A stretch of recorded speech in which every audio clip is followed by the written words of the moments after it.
I've never seen anything like it before, and to attempt to hit the ball out of there is pure madness. The winner of the gold medal and the champion golfer of the year is Cameron Smith. This is the one that I've always wanted to win since I was a little kid. So it just feels pretty amazing to be able to get it done today. It's amazing that it's my destiny to be the first Aussie to win. Just incredible. Hello and welcome to episode 41 of Playing from the Tips, your weekly preview and tipping podcast presented by Golf Australia magazine. This week, all eyes on the Southern Hemisphere as the DP World Tour kicks off its 2024 schedule with dual events in Australia and South Africa. Jimmy Emanuel here in the host chair that has been relocated to Royal Queensland Golf Club as we prepare for the Fortinet Australian PGA Championship, where one of our so-called experts will be calling all the action and the other will be watching on with a keen eye on his next column subject, I am sure.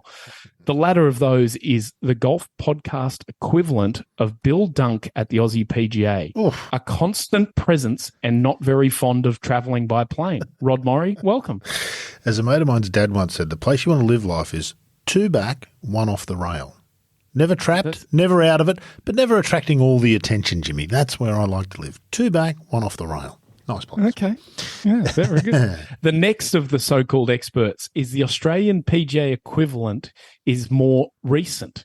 Since moving into another career, Andrew Coulthard and Ewan Porter share great similarities of early success as a player before becoming successful broadcasters. Ewan Porter, welcome back to Playing from the Tips. Thank you, Jimmy. That's that's a massive compliment alongside Andrew Coulthard, two-time winner of the Australian PGA, and as a 12-year-old at New South Wales Golf Club in 1994, I was a walking scorer alongside Andrew Coulthard and Terry Price in the final group, 21. Ball striking clinic there.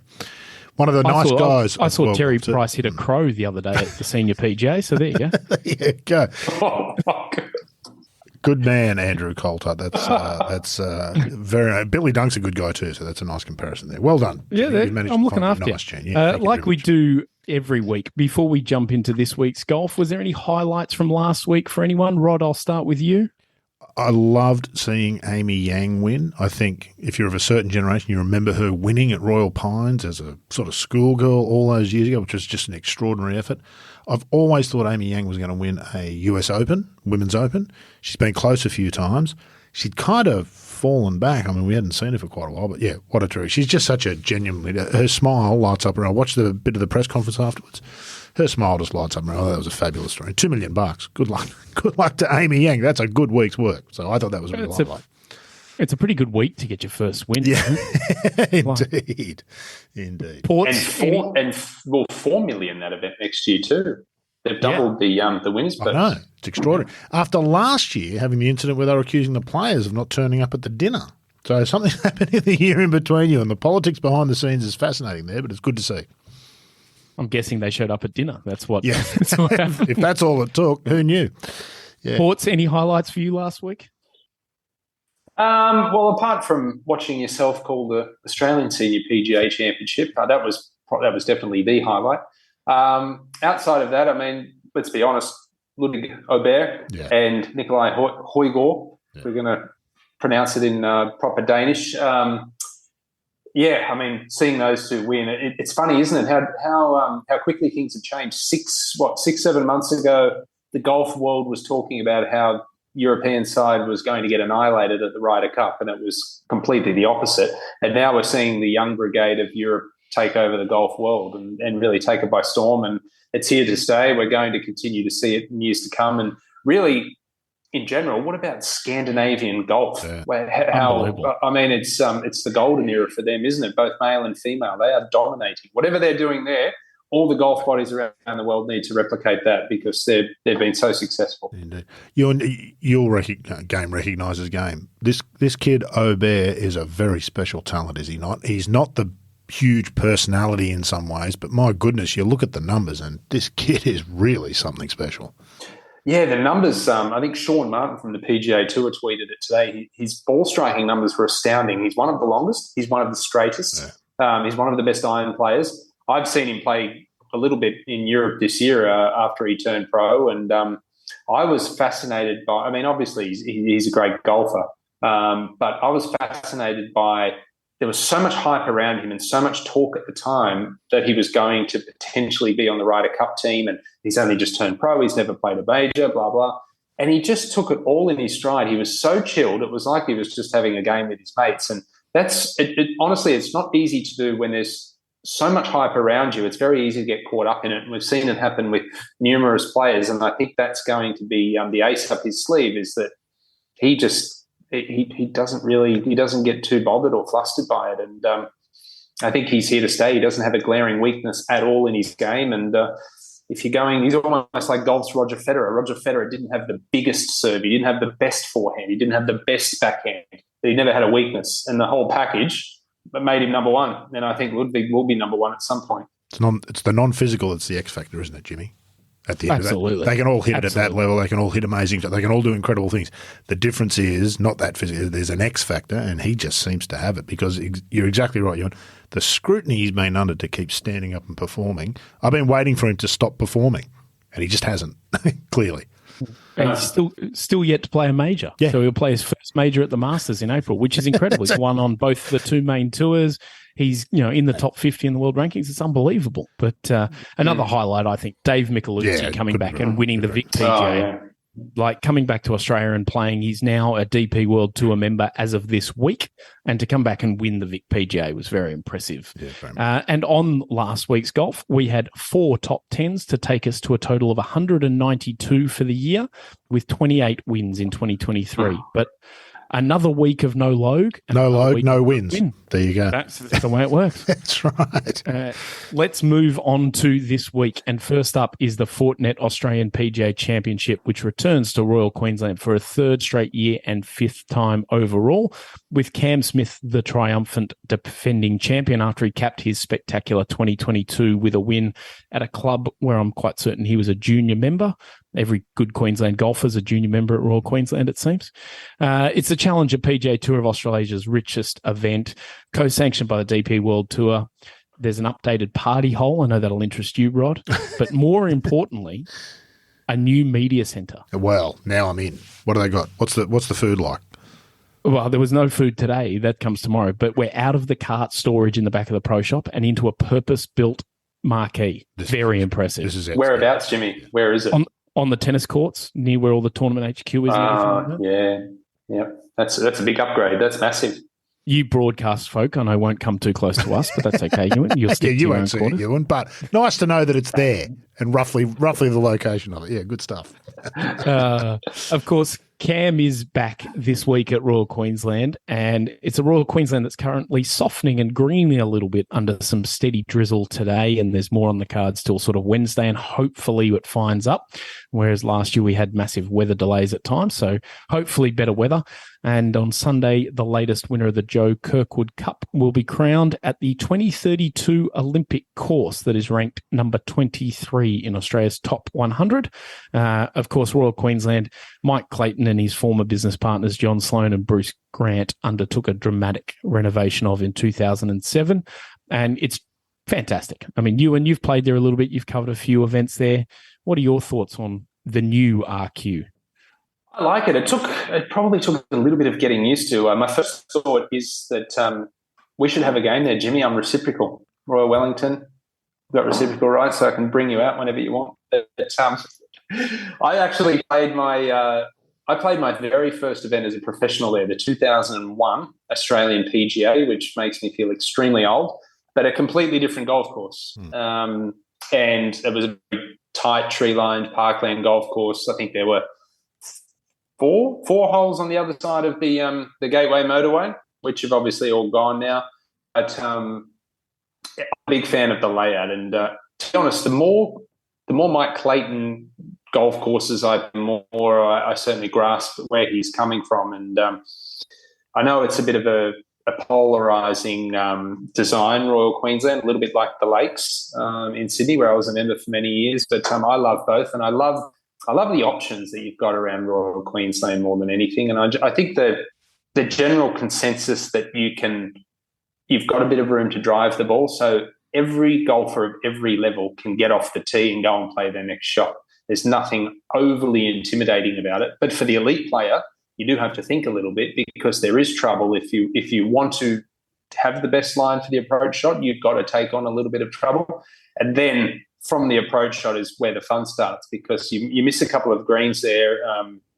You're going to be in all sorts, really. And generally you've got 4, 5, 6 different options around the green, and being able to walk around the golf course there the last couple of years and watch the top players struggle around the greens, and no doubt it'll be the same this year. I think that's fun for us all to watch. It's one of those places where it's wide off the fairway, off the tee, but there is a definite place you're more well placed to attack the green.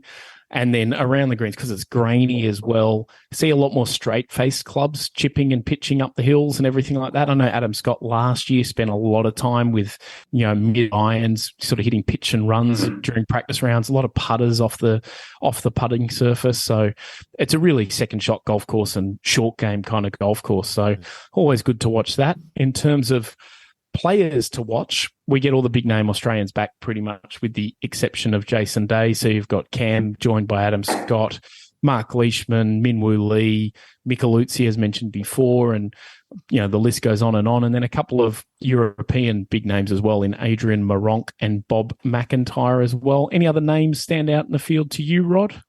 McIntyre was the one I was going to pick. I just want to go back quickly, Ewan, being the only good player amongst us, just expand a bit on that notion of short grass around the greens, options.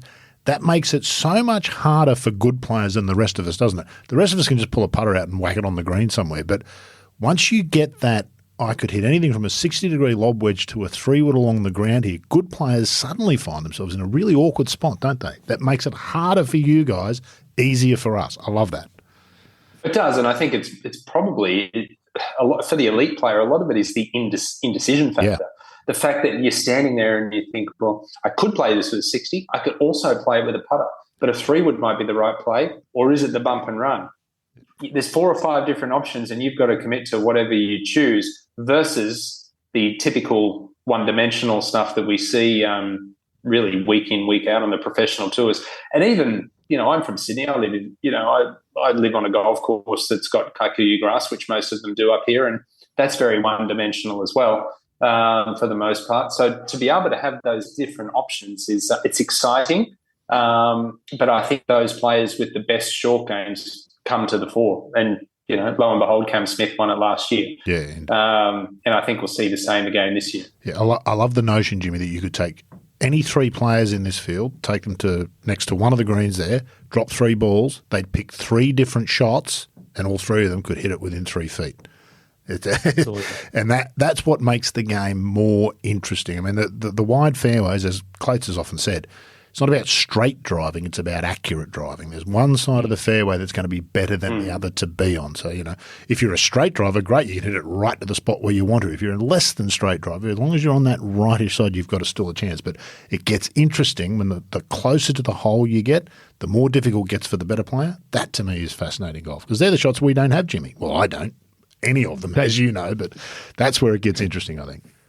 The interesting thing is this is one of those golf courses and tournaments where you can go and set yourself up at a hole and watch a bunch of groups come through and all play it differently, make the same score and make the same mistake in a different way, which is fascinating. Yeah. The 12th is probably the best example of that. You go watch 12 and you will see all different sort of methods and everything like that, all sort of different scores.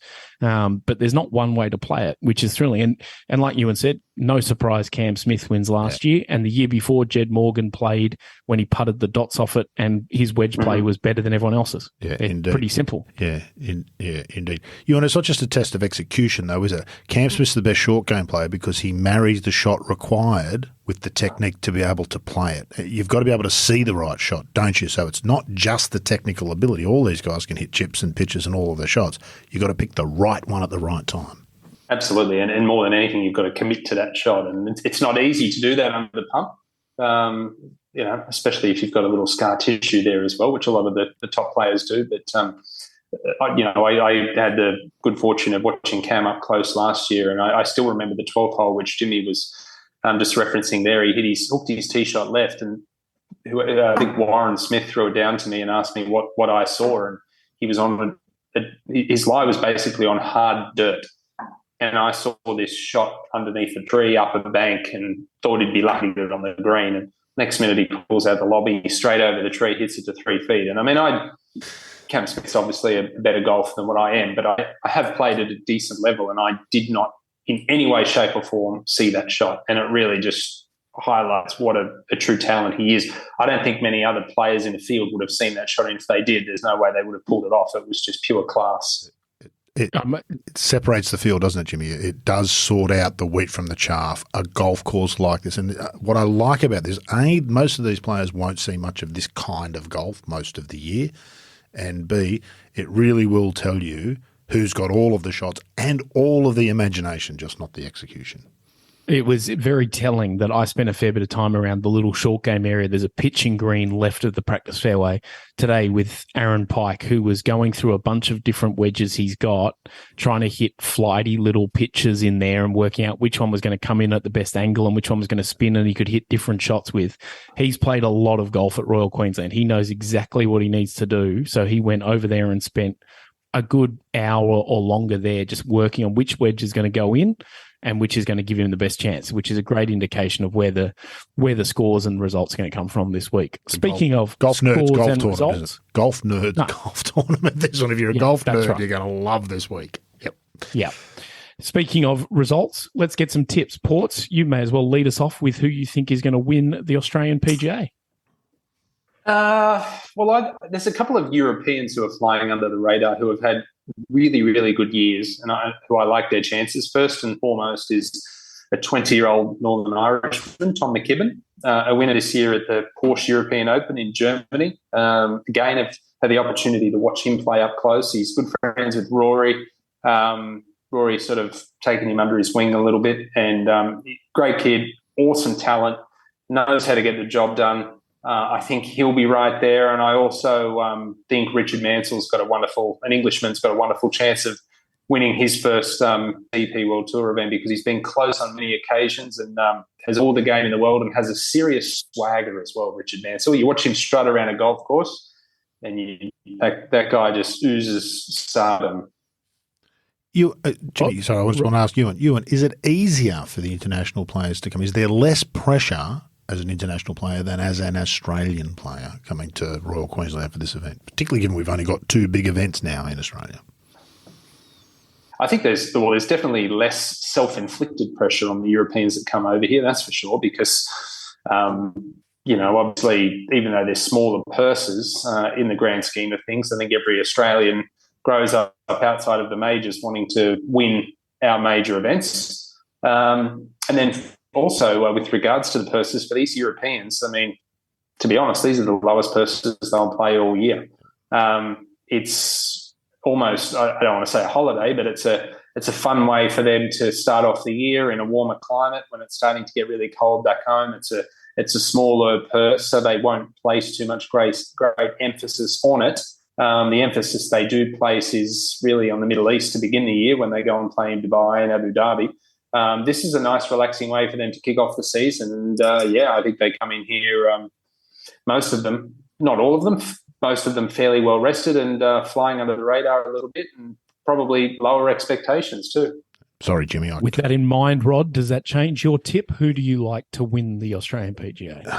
I actually think a local is probably the best bet this week. And the 2 that stand out to me are Micheluzzi and Minwoo. Minwoo played nicely last week in Dubai. He was just outside the top 10, if outside the top 10. Hard to back up a win with another win, obviously, for Micheluzzi. But having said that, I don't necessarily – it's kind of time for him to step up to that next level. So I think I'll probably go with Minwoo in this case, but I think both of them will be around the top end of the leaderboard. I do like Bob McIntyre. I think this golf course and this style of golf will suit his eye, coming from the part of the world that he does. Yeah, I think Adrian Maronk's a bit of a sleeper, remarkably, because he played very well here last year, and everyone just remembers the Aussie Open because he actually won, but I think he's got a huge chance this week. But I'm going to go with an Australian and a veteran in Adam Scott, because I saw him hitting balls in the rain this afternoon, and I was like, he does not need to do that. And he was absolutely flushing it. Like, it was incredible ball striking. Here's the thing about Adam Scott, Jimmy. Anytime you watch him hit balls in person, you think to yourself, there is not another golf tournament in the world that he's not going to win, because it's just an extraordinary thing to watch. And you've been privileged to see it today. So best of luck to you watching it all week. So I don't disagree with that necessarily. Can he hit a blade one iron off the first at Botany without a warm-up? No. It's a great question, Ewan, and one that I sadly don't think we'll ever get the answer to. But if we do, it will be your most popular Instagram post ever. I can tell you, Ports, in other exciting news from Royal Queensland, Kim Felton has revealed to me today he has a bag of one irons in his garage back in WA. So we'll be making a trip to Western Australia very shortly, and we will be raiding next Gala Day. Yeah, exactly. Who keeps a bag of one irons? You're mad if you've got one of them, let alone a bag of them. No wonder he gave up the game, Feltz. Dear, oh dear. There's a treasure trove in that garage of his. Before we do leave the Aussie PGA, let's get an outside chance from each of you. Rod, let's go to you first for a bit of an outsider. This is a question without notice. I haven't thought a lot about this. I like Ewan's idea that one of the Europeans might bump up and give it. I think Eddie Pepperell's in town this week, is he not, Jimmy? That's correct. Yeah, he is. I like it. I've been listening to his chipping forecast podcast with what's his name, Andrew Cotter and Ian Carter from the BBC. He's been fabulous on that. He's got himself into trouble a couple of times. I think he's pulled a few fines from the European Tour for things that he said on it. So you've got to enjoy that. He's been playing quite nicely lately. I think he'll be relaxed. He's right in that zone that Ewan talked about. He's a good player, and I think, again, this course will suit him. It's not about bombing it. I don't think he even hits a driver, does he, Ewan? He might have started again recently, but he's been playing without a driver for quite some time, hitting through it. So I'll go as an outsider, Eddie Pepperell. It'll be great to see him win. Nice. Yeah, and he's a proven winner as well. I'm going to go with someone who knows the golf course very well. He grew up nearby, and I'm going to let you take a guess as to who I'm thinking, because he has arguably the greatest name in golf.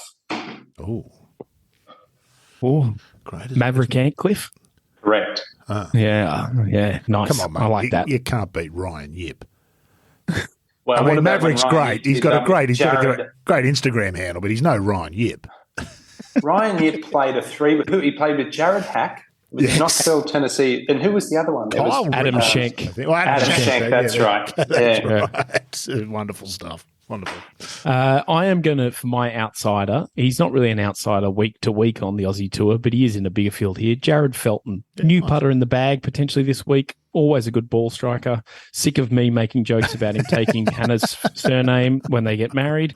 So I think he'd like to do it just to prove me wrong. Also, you'll also be happy to hear, Rod and Ewan, that in true Australian PGA spirit, Darryl Reid just gave me a bit of a clip today, so I'm still feeling it. I'm going to be feeling it for the rest of my life. Oh, wow. The security man. If you haven't come across Darryl, don't. That would be my advice as well. Exactly. Beyond our shores this week, the Joburg Open is in action, and Rod, you're going to tell us a little bit about it. I am. I'm going to start by asking, how do you feel about this particular? I'll be particularly interested in your thoughts here, Ewan. Same tour, 2 events, same week. You got the Australian PGA, the Joburg Open, both European tour events. What do you reckon, Ewan? Is that a win? It's a win for the players, I guess, to have multiple options. It probably is. Personally, I'm not a fan. I would rather just have the one event. But it's probably a good thing for television rights around the world as well. I could imagine that in Europe, I mean South Africa and Europe, it's not too dissimilar with the time zones, and that event's probably very popular in that part of the world. Here in Australia, we'll get big viewership in Asia. It's prime time on Golf Channel in the US when it comes on, so it's probably a win-win for both parties. Yeah, what do you reckon, Jimmy? Tough call, isn't it? You can't help but feel it must dilute one or other of the fields in some way, but you look at the fields and actually I'm not sure that's true. No, they're both very strongly locally based fields, so I'm not sure that it does. Look, ideally you would have particularly, a national PGA and a national Open like next week, standalones, but the Sunshine Tour in South Africa has always operated in its own little sphere. Yeah. So, it's great for them to have DP World Tour co-sanctioning as well. So I don't think it's necessarily detrimental. I don't think either's taking potential sponsorship money that would boosts prize money. So why not have two? And like Ewan says, the timing makes it a pretty good dominant DP World Tour viewing window. Yeah, indeed. Look, in the era that we're moving into, who knows what's going to happen with men's professional golf? This might become quite common in many ways, mightn't it? I mean, you might see a future where this is not an uncommon. There's people around the world want to see golf in person in their own backyard, and perhaps this is the sort of thing that we'll see. Let's put that big issue aside. Joburg Open launched in 2007, part of the Sunshine Tour, co-sanctioned since 2017 with the DP World Tour, so a fairly important event. New venue from the last couple of years was originally at Rand Park and had a huge field. I mean, they had two courses there, so like 200 and something players used to turn up in there. It's now moved to a club called Houghton Golf Club. Jack Nicklaus redesign of a club that's been in existence since 1926. They sold off the clubhouse to build apartments, Jimmy. Ringing a few bells, which is unusual. Unusual, yes. I would say, for a course that's hosted 8 South African Opens. That seems an unusual step. That money clearly financed the redesign. Pretty exclusive, sought-after club. This is the third time it'll be played here. The first time in 2021 was only 36 holes. It was a bit of a disaster with COVID. I think they had COVID, problems with travel restrictions. Then there was rain, so they reduced it to 54 holes. Then there was rain, so they reduced it to 36 holes. And Tristan Lawrence won that week. Won last year by Dan Bradbury at 21 under. I think the scoring will be good. It's not long by modern standards. It's a mostly local field, a smattering of European Tour players. For the South Australian fans, obviously, big-name players like Charles Schwartzel, Brandon Grace in the field. I've got no idea who might win. But I do like Tristan Lawrence, A, because I like his name, B, because he's won here, and C, because he's a proven European Tour winner elsewhere as well. So I'm going with him to win the Joburg Open this week. Man, I like it. And that is, his name is, as Rod keeps saying, Tristan, not Thurston. No, he must get that wrong the first time. He must get that all the time, Thurston. Yeah, you don't know how you spell your own name. Some useless journo might have even written it once or twice. Ports, me or your you? Thoughts on the I think both of us. Ports, your thoughts. Well, I know you. I know you've got your eye on. Is it Pierre Pinau? Pierre. Is that how you pronounce it? I think it's Panu, but yes, Panu, the big Frenchman. I know you're a big fan of him, but look, South African tournaments in general have had a tendency to conjure up first-time winners. Yeah. We saw it with Matthew Baldwin earlier this year. Shabanka Sharma did it a few years ago, and it's for that reason I'm going to go with another Englishman, Matthew Southgate. Yeah, nice Runner-up at the Alfred Dunhill Links. He's been close on several occasions. I think Matthew Southgate ticks off his first win this week. Nice. And that way you're going to, if he wins, you're going to keep him from dabbling in commentary and taking your job. So that's good. Because he has dabbled in commentary with the radio. That's if I'm not mistaken. Exactly. And he does a pretty good job too. Yeah. Good. It's very crafty from you, Porter. That is unsurprising. I am going to go with Larry Canning's favourite player, Adrianus from Spain. I thought you were going with Larry Canning. That's a bold tip. That's a very bold tip. No, that's. I just need to give Larry a shout out because I was a guest on his podcast the other day, and I don't think it ever got published, so that was good. So. I wonder if that's a reflection on him or you. I don't know. That is all we have for episode 41 of Playing from the Tips. Rod, will you be waiting by the phone for a call from Keith Pelly after this week's column? No, I won't. But I don't think it'll get a huge reaction this one, Jimmy. But it is really interesting to watch the machinations of world golf over the last 2 decades. It's very hard with these bigger picture things to see while you're in the middle of what's happening, what's actually happening. I think we can look back and see what's really happened to world golf. That's sort of what the column was about today. We'd all love to have the European Tour of the 80s and 90s. Here's the truth. It can't compete with the PGA Tour. And if you think it can, you're kidding yourself. And if you think you're not, go out and try to sell the sponsorship with what the players that make up the European Tour at the moment or the DP World Tour and see what the response is. It's just the reality of the world that the money in golf, the big money in golf, is in America, and that's where it's going to be for the foreseeable future, live PGA Tour or otherwise. It is a very good point. And go and read Rod's column this week on the Golf Australia magazine website. It is actually very good, as much as I may jest. Ewan, good calling to you this week. And I'm sure everyone would be wondering, before I let you go, who are you dressed by tomorrow night for the PGA Awards dinner? Wow, I mean, courtesy of a little trip to MJ Bale yesterday. I think MJ Bale's going to get a run, but there's a bit of a combination with P. Johnson as well. Same neck of the woods, Wallara, Paddington. I'm working this week to pay for what I just spent, but hopefully I look. Well, it won't be $1 million, but a tenth of that I'll be doing well. Geez, I mean, the payments you and I are getting for our commentary gigs, I'm not in MJ Bale. There must be a discrepancy there somewhere. I saw you in some shorts the other day, Jimmy. You couldn't even afford long pants, so Thank you for joining us again, Ports. It's always a pleasure to have you on. Very welcome. You can follow all the action from the Aussie PGA and more on the Golf Australia magazine website, golfaustralia.com.au. And the December issue of the print magazine is out now and has this week's defending champ, Cam Smith, on the cover with previews of the aforementioned PGA and Aussie Open inside. So perfect to sit down and read while you watch.